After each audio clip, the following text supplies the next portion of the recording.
I was 31 when the doctor told me it was cancer. I was only 28 when I first learned I was dealing with cancer. At diagnosis, it had spread throughout the entire body.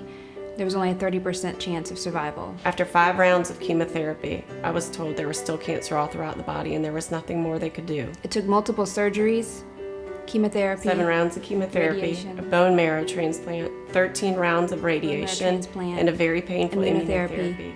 differentiation therapy, 2 years of treatment, 2 years of hospitals. Just to get rid of the cancer. But the fear of it returning is always there. Cancer can strike any family, any adult, any child, at any time. If it weren't for cancer, we never would have met. But it didn't happen to us. It happened to our children. I want to be an architect when I grow up, and design tall buildings like the Empire State Building. When I grow up, I want to be a herpetologist. A herpetologist handles reptiles like turtles, snakes, alligators, and lizards. My favorite hobby is handling fake toy snakes. I do that all morning. I literally do that all morning.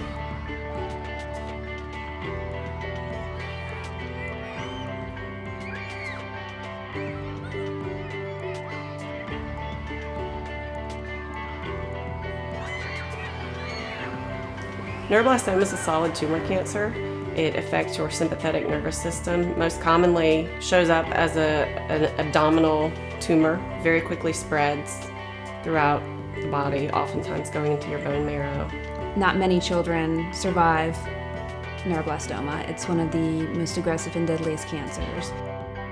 I'd like to tell the drug companies to create more drugs for children with cancer. Only 2 drugs have been FDA approved in the past 20 years.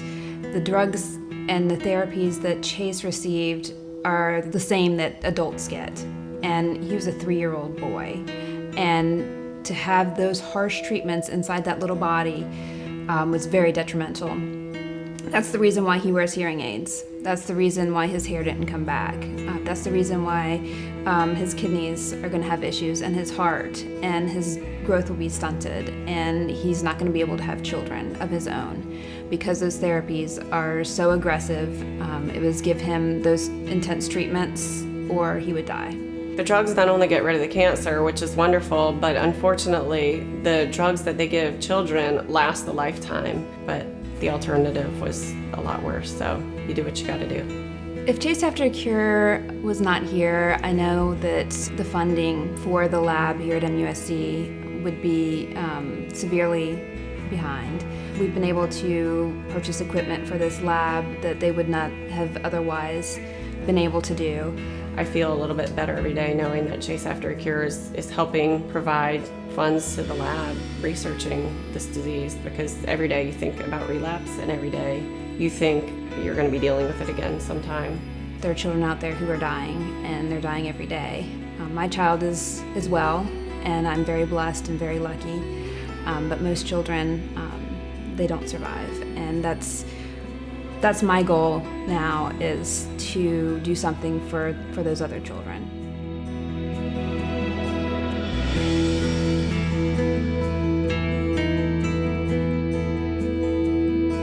Help Chase